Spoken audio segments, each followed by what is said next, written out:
मैं अविनाश आपका स्वागत करता हूं आपके अपने YouTube channel bright coaching classes bye Avinash में।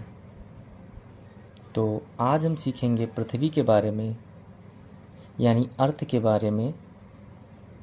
तो बिना देरी किए हुए कुछ पॉइंट मैंने लिखे हैं पृथ्वी से लेकर, तो एक एक करके उन पॉइंटों को हम सीखेंगे, जानेंगे। तो बिना देरी किए हुए तो शुरू करते हैं उन पॉइंटों को। सबसे पहला पॉइंट है, पृथ्वी का एकमात्र उपग्रह कौन है? ठीक है, तो पृथ्वी का एकमात्र उपग्रह इकलौता है, वो क्या है? चंद्रमा है। कौन है? चंद्रमा।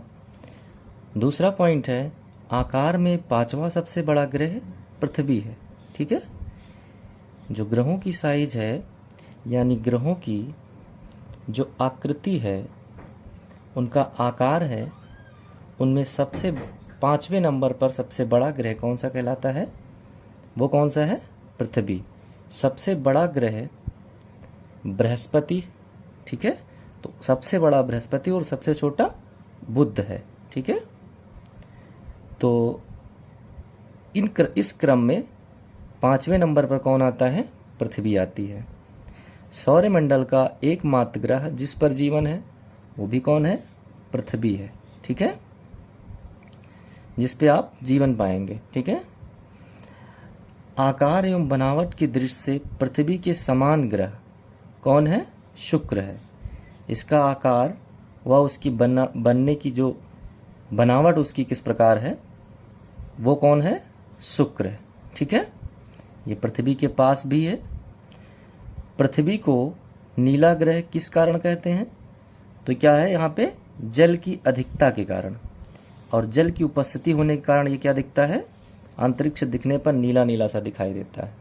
ठीक है, अगला पॉइंट है, छठा पॉइंट, पृथ्वी का औसत घनत्व क्या है? तो पृथ्वी का औसत घनत्व क्या है? यह है 5.5 ग्राम पर सेंटीमीटर क्यूब। ठीक है, पृथ्वी की औसत त्रिज्या, ठीक है, तो पृथ्वी की औसत त्रिज्या है 6370 किलोमीटर। ठीक है, ये त्रिज्या है। पृथ्वी के अक्ष का एक कक्षा तल पर झुकाव कितना है? 23.5 डिग्री, यानी अपने अक्ष पर पृथ्वी 23.5 डिग्री झुकी हुई है। इसी प्रकार इसी 23.5 डिग्री से रिलेटेड इसी को बोलते हैं, इसी प्रकार है, जिसको बोलते हैं ट्रॉपिक ऑफ कैंसर के नाम से जानते हैं। वो क्या है? 23.5 डिग्री उत्तरी अक्षांश रेखा को ट्रॉपिक ऑफ कैंसर कहते हैं। ठीक है, ये भी पॉइंट देखें। अगला पॉइंट है, पृथ्वी की चंद्रमा से औसत दूरी, यानी पृथ्वी और चंद्रमा के बीच औसत दूरी कितनी है? वो है 3,84,403 किलोमीटर। यानी पृथ्वी और चंद्रमा के बीच औसत दूरी जो है वो 3,84,403 किलोमीटर है। ठीक है, अगला पॉइंट है, पृथ्वी की अक्षीय घूर्णन अवधि, यानी पृथ्वी की अपने अक्ष पर घूमने में समय कितना लगता है? वो लगता है 23 घंटा 56 मिनट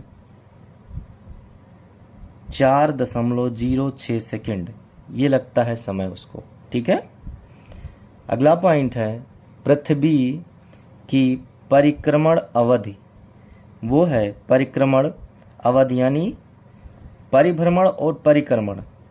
परिक्रमण का मतलब पृथ्वी सूर्य के चारों तरफ घूमने को क्या बोलते हैं? परिक्रमण। ये मैंने अगले वीडियो में बताया था। जिन भाइयों ने वो वीडियो नहीं देखा है, या जिन्होंने वीडियो नहीं देखा है, वो वीडियो जाकर देख सकते हैं। सौरमंडल से रिलेटेड था वो टॉपिक। तो पृथ्वी की परिक्रमण अवधि 365 दिन 5 घंटा 48 मिनट 45.5 सेकंड में पृथ्वी अपना परिक्रमण पूरा करता है। ठीक है, पूरी करती है। ठीक है, 365 लगभग 1 साल। ठीक है, सूर्य का प्रकाश पृथ्वी तक पहुंचने में कितना समय लगता है? तो सूर्य का प्रकाश पृथ्वी तक पहुंचने में समय कितना लगता है? 8 मिनट 18 सेकेंड लगता है। ठीक है, इसी को आप 500 सेकेंड भी कह सकते हैं। कहीं कहीं 8 मिनट 18 सेकेंड लिखा रहता है। अगर ये ना देकर तो 500 सेकेंड लिखा रहेगा, तब भी वो सही माना जाता है। ठीक है, आगे देखेंगे, एक प्रकाश वर्ष बराबर कितना होता है? तो ये दूरी मापने की इकाई है प्रकाश वर्ष, बड़ी इकाई है। तो ये होता है 9.46 गुणे 10⁻15 मीटर। ठीक है, अगला पॉइंट देखते हैं, पृथ्वी तल पर मंडल कितने हैं? ठीक है, तो कितने मंडल हैं? 4 मंडल हैं। कितने मंडल हैं? 4 मंडल हैं। अगला पॉइंट है, विषुवत रेखा पर 2 देशांतर रेखाओं के बीच दूरी कितनी है? तो ये है 111.32 किलोमीटर। ठीक है, अगला पॉइंट देखते हैं, पृथ्वी की बहन जब कह रहा है, यहाँ पे हमने एक पॉइंट देखा था, आकार एवं बनावट की दृष्टि से पृथ्वी के समान ग्रह शुक्र था। तो उसी से रिलेटेड प्रश्न है, एक पॉइंट है, पृथ्वी की बहन जब एक तरह शक्ल दिखती है तो कहते हैं ये भाई है मेरा, ये बहन है। तो बनावट और आकार उसकी एक तरह दिखती है, किसकी? तो पृथ्वी की बहन। और इसको भोर का तारा और सांझ का तारा भी ये उसका उपनाम है। ये किसको बोलते हैं? शुक्र को बोलते हैं। ठीक है, ये प्रश्न आता है कि भोर का तारा और सांझ का तारा या पृथ्वी की बहन किसे कहते हैं? तो किसको कहते हैं? शुक्र को कहते हैं। अगला पॉइंट है, पृथ्वी नारंगी के समान है। ठीक है, यानी संतरे के नारंगी के समान है। तो ये किसने कहा था? तो ये सर आइजक न्यूटन ने कहा था सबसे पहले। ठीक है, अगला पॉइंट है, पृथ्वी के कितने % भाग पर संपूर्ण जनसंख्या निवास करती है? यानी पृथ्वी पर जो जनसंख्या निवास करने का प्रतिशत है वो कितना है? तो वो है 29.08%। ठीक है, इस पे पृथ्वी का जितना भी भाग है उसमें संपूर्ण जनसंख्या निवास करती है इतने पर। ठीक है, अगला पॉइंट है, अंतर्राष्ट्रीय तिथि रेखा। तो 100 डिग्री देशांतर को अंतर्राष्ट्रीय तिथि रेखा कहते हैं। ठीक है, लास्ट पॉइंट है, 1 डिग्री देशांतर की दूरी तय करने में पृथ्वी को कितना समय लगता है? तो वो समय लगता है 4 मिनट का।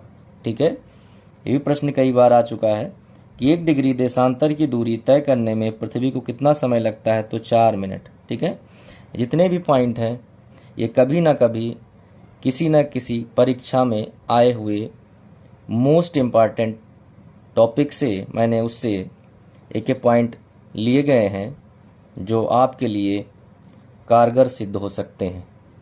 ठीक है, तो आप इनको देखिए, अच्छा लग रहा होगा पढ़ने में भी। ठीक है, तो इसी प्रकार मिलते हैं एक नए वीडियो के साथ।